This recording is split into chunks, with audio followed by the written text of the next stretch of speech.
अस्सलाम वालेकुम ख़वातीन हज़रात, मैं हूं आपका मेज़बान सुमैर। तो आज के नए प्रोग्राम में हम आपको खुश आमदीद कहते हैं। दोस्तों, आज भी हमारे पास बहुत ज़बरदस्त किस्म की अपडेट्स हैं, बहुत ज़बरदस्त किस्म की ख़बरें।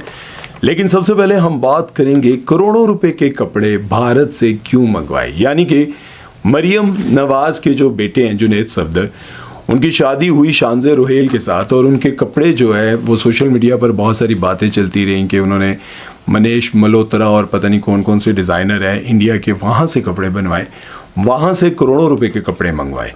अब इस पर सोशल मीडिया पर बहुत बड़ी कंट्रोवर्सी बनी, बहुत बातें बनी और लोगों ने बड़ा इतराज़ किया कि वहाँ से क्यों मंगवाए। तो एक इंटरव्यू सामने आया जिसमें शानज़े रुहेल के दादा जो हैं उनसे बात कर रहे थे एक सहाफ़ी। उन्होंने कहा कि करोड़ों रुपए के कपड़े भारत से मंगवाए गए हैं। ये क्यों मंगवाए गए हैं जबकि पाकिस्तान में इतने बड़े बड़े डिज़ाइनर हैं जिनके कपड़े बाहर जाते हैं, इंडिया वाले मंगवाते हैं, लेकिन पाकिस्तानी एक बड़ी सेलिब्रिटी एक बड़े सियासतदान के बेटे नवासे की शादी है और उनकी होने वाली वाइफ जो है वो कपड़े भारत से मंगवाती हैं। ये गलत बात नहीं है। शानज़े रुहेल के जो दादा थे उनको बहुत गुस्सा आया और उन्होंने कहा कि ये जिस तरह की सोशल मीडिया पर बातें होती हैं दूसरों की बेटियों पर, दूसरों के बच्चों पर, दूसरों के घरों पर, दूसरों की माँ बहन बेटियों को डिस्कस किया जाता है, ये सब कुछ मुड़ कर आएगा, वापस आएगा।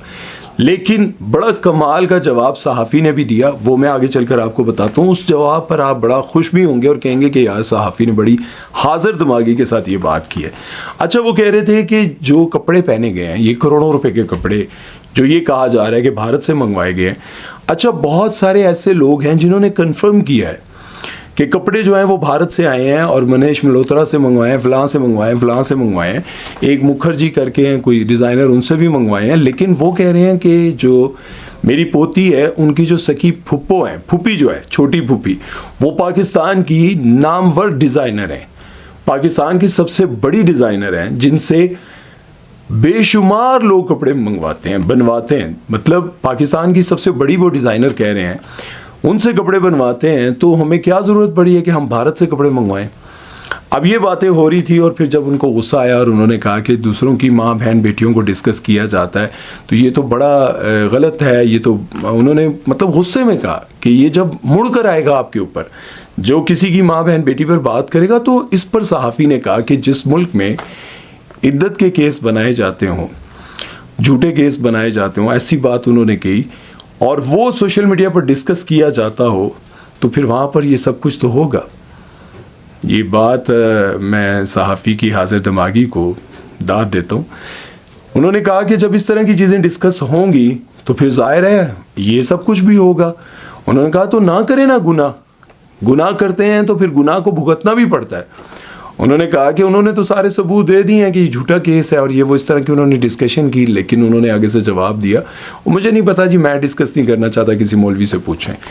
लेकिन उन्होंने ये बात कही कि जब आप दूसरों की शादियों पर, दूसरों के निकाह पर, दूसरों की बातों पर डिस्कस करेंगे, उनको केसेस बनाएंगे, सोशल मीडिया पर चलाएंगे, सोशल मीडिया पर गंदा करेंगे इमरान खान को, ये सारा कुछ करेंगे, तो फिर ज़ाहिर है दूसरे लोग भी ये सब कुछ करेंगे।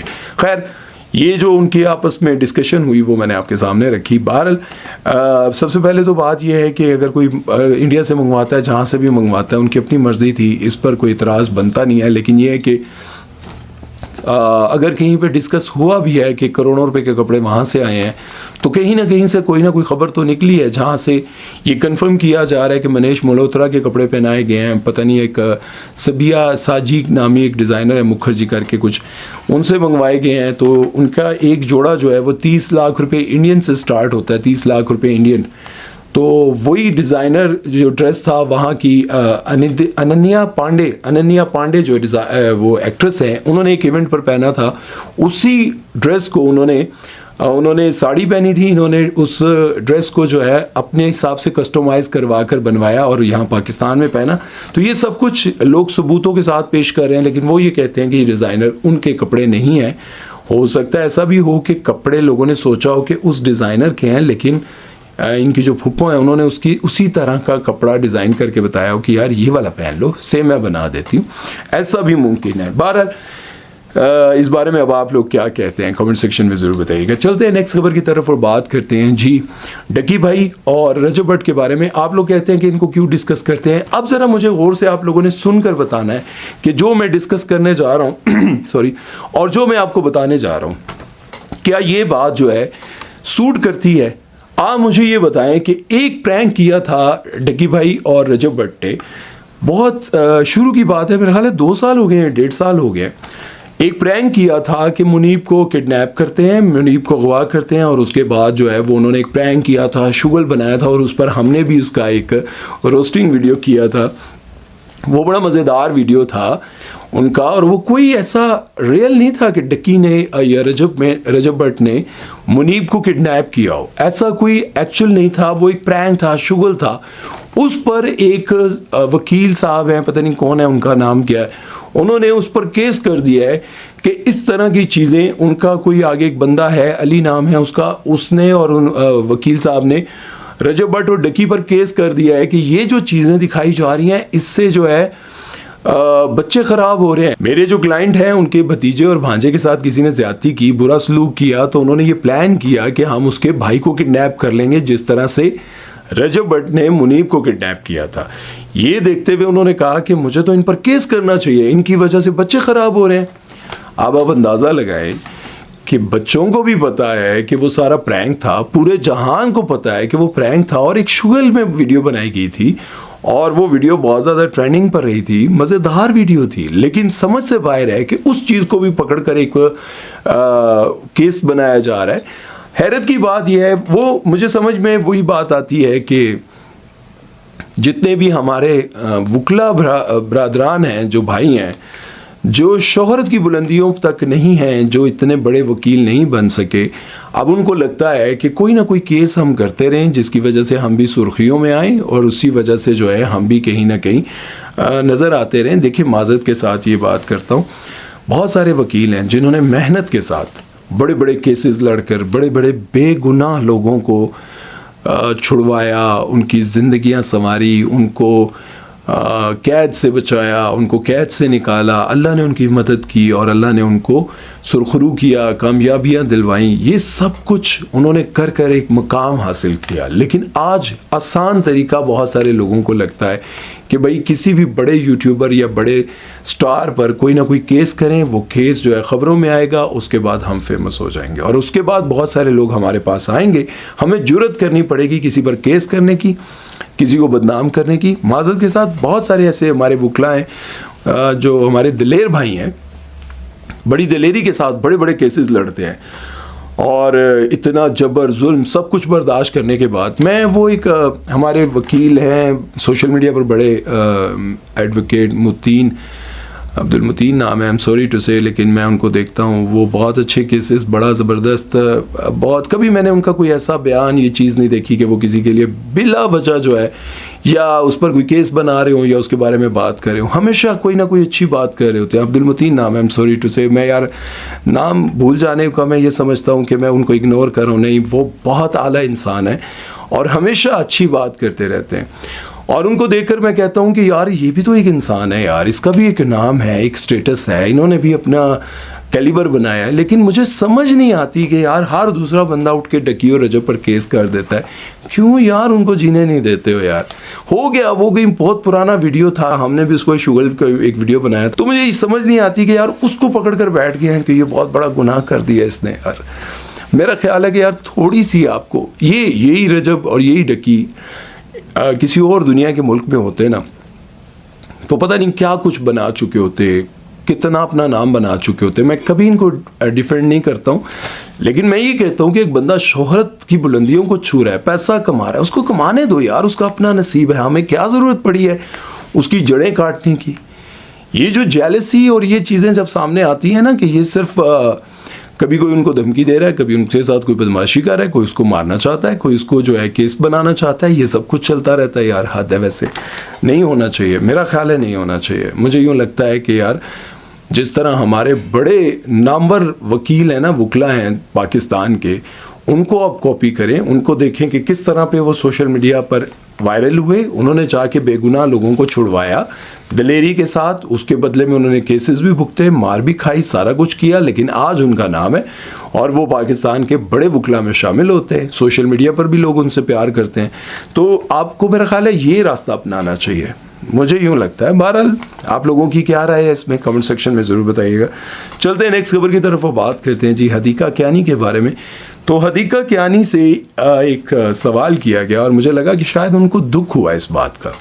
आपको पता है कि पाकिस्तान में बहुत सारे ऐसे लोग हैं जो मुश्किलात में थे, परेशानियों में, सैलाब की वजह से, ज़लज़ले की वजह से, सर्दी, बीमारी, गुर्बत, इनमें हदीका कियानी ने बड़ा काम किया, बड़ी हेल्प की लोगों की, और मैं अप्रिशिएट करता हूँ क्योंकि हदीका कियानी जो है वो यार एक खातून होकर एक खूबसूरत, नाजुक और एलीट क्लास में जीने वाली खातून जो है वो सैलाब ज़दगान की घरों पे, कीचड़ में, सैलाब में, पानी में, सब जगहों पर जा जाकर लोगों की मदद करती रही।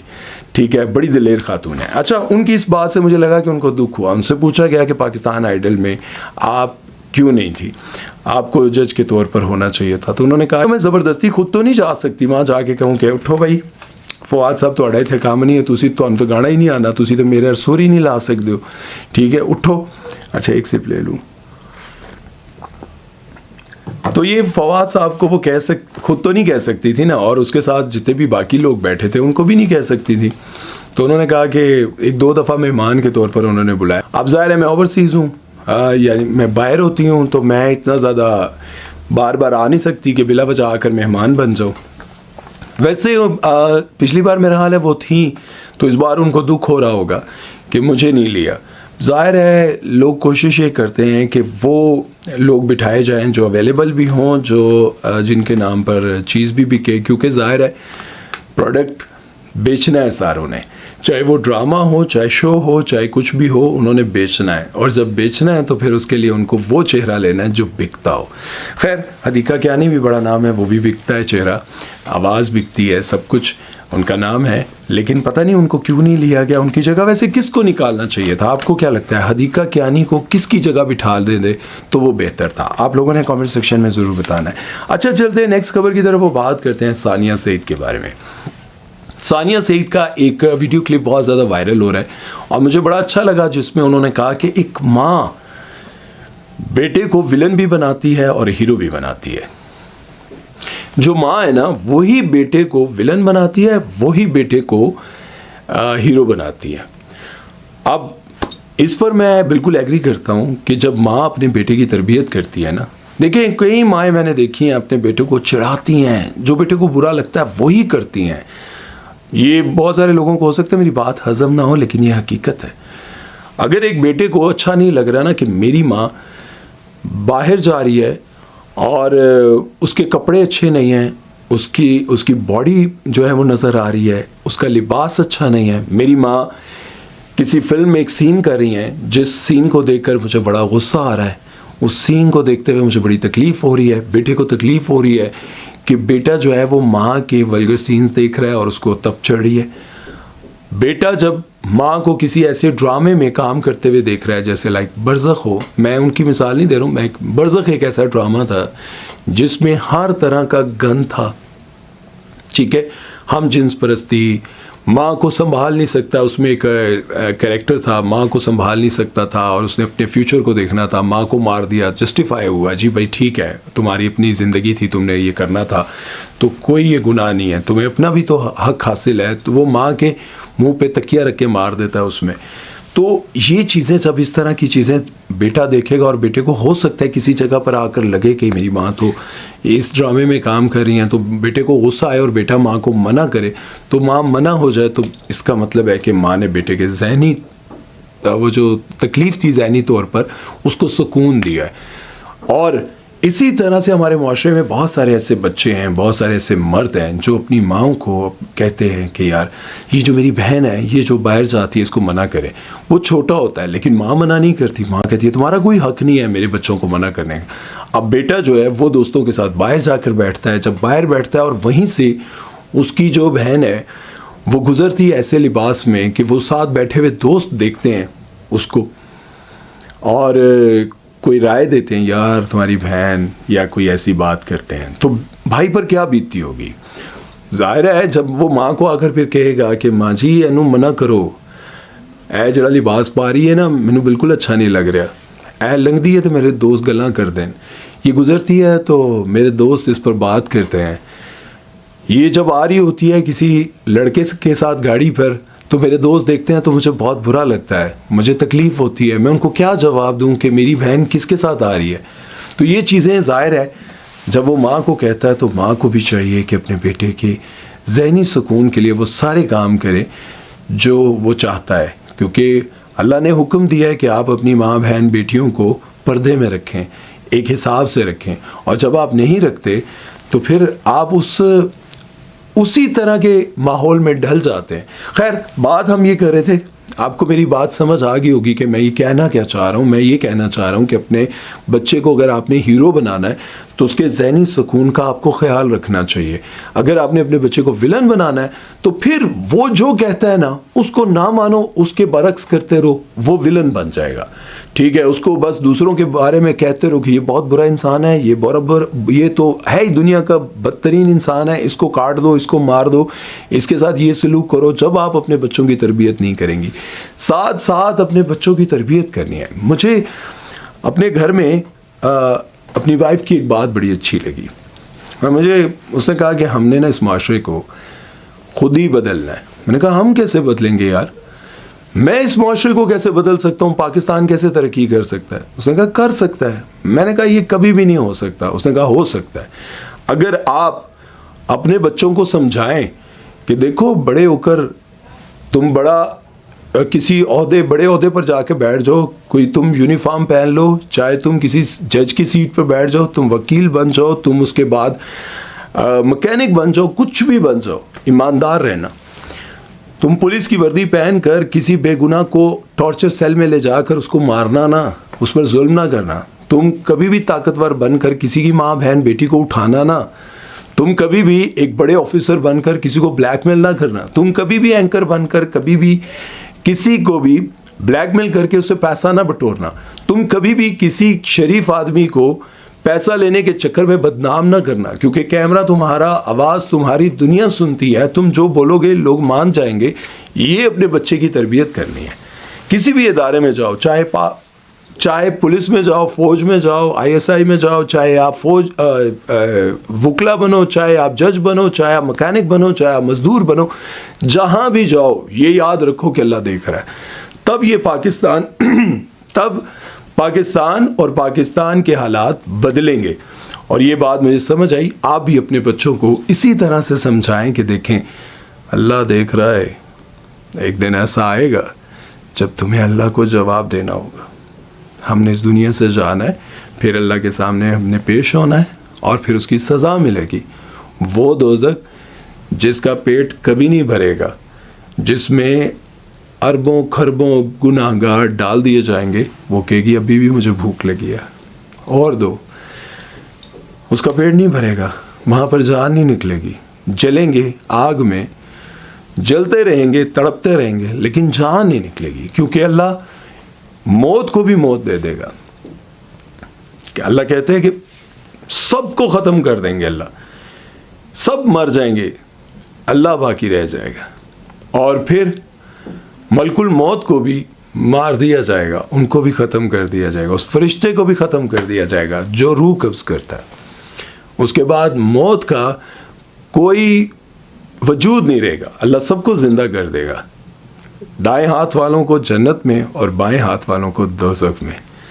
और फिर जो दाएं हाथ वाले हैं वो कभी बीमार नहीं होंगे, बूढ़े नहीं होंगे, कभी उनको पेट में दर्द नहीं होगा, कोई बीमारी नहीं होगी, वॉशरूम नहीं जाना, कुछ नहीं करना, बस जवान रहेंगे, सेहतयाब रहेंगे, हमेशा वो बागात में सैर करेंगे, खाएंगे पिएंगे, सब कुछ जिस तरह उनका जहन होगा अल्लाह उनको उस तरह की ज़िंदगी देगा। लेकिन बाएं हाथ वाले दोज़ख में जाएंगे, आग में जलेंगे, अपनी सज़ा भुगतेंगे, और ऐसी सज़ा कि चीखो पुकार होगी, कोई सुनने वाला नहीं होगा। याद रखें, इस दुनिया से जाने से पहले पहले तौबा कर लें, और यही मट्टी, यही 2 गज़ ज़मीन बड़ी मुश्किल से लोगों को मिलती है, नसीब वालों को मिलती है इज़्ज़त से दफन होना। वरना यहाँ पे बड़े बड़े नाम हैं, बड़ी बड़ी ज़बरदस्त जगह पर पड़े हैं, लेकिन किसी को नहीं पता कि ये किसकी कब्र है। और कुछ ऐसे हैं जो पता नहीं जंगलों में हैं, लेकिन नाम है, लोग जाते हैं। अल्लाह ने कैसा कानून बनाया है, अल्लाह ने कैसा दुनिया को दिखाया है कि मेरे बंदे जंगलों में भी होंगे, दूर जाके बसेरा होगा, वो इंतकाल कर जाएंगे, लेकिन रहती दुनिया तक वहाँ मेले लगे होंगे। वो शिर्क करना तो लोगों की अपनी वो एक जाहिलियत है ना, जाकर किसी भी जगह माथे टेकना ये वो। लेकिन अल्लाह वालों को अल्लाह ने अपना दोस्त माना और फिर उनका नाम सदा ज़िंदा रखा। अल्लाह कहता है कि तू मुझे याद कर, मैं तुझे याद करता रहूँगा। तुम अपनी ज़ुबान पर मेरा ज़िक्र कर, मैं लोगों की ज़ुबान पर तेरा ज़िक्र जारी कर दूँगा। आज कितने ऐसे वलीउल्लाह हैं दुनिया से चले गए, लोग उनकी बातें करते हैं, अल्लाह ने उनकी लोगों की ज़ुबानों पर उनके ज़िक्र को जारी कर दिया। उम्मीद है कि मेरा ये लंबा चौड़ा भाषण आपको समझ आया होगा। पता नहीं, दिल की बातें कर देता हूँ आप लोगों से, यूँ लगता है कि कुछ पैगामात देता हूँ आप लोगों को कि शायद किसी के दिल में मेरी बात लग जाए, शायद ऐसा हो कि किसी को मेरी बात समझ आ जाए। कोई एक भी समझ गया, किसी ने एक भी सोच लिया कि आज के बाद रिश्वत नहीं लूँगा, आज के बाद किसी को टॉर्चर सेल में ले जाकर उसको मारूंगा नहीं, किसी ने भी सोच लिया कि ओए इसको मार रहा हूँ इससे पैसे बटोरने के लिए, मर गया यहीं पर मैं, तो क्या होगा, मेरे हाथ से ये मर गया तो क्या होगा। काश कि किसी एक को भी मेरी बात समझ आ जाए। अल्लाह मुझे भी हदायत दे, आपको भी हदायत दे। अपना ख्याल रखिएगा, दुआ में याद रखिएगा। सुमेर चौधरी को दीजिए इजाज़त। अल्लाह हाफिज़।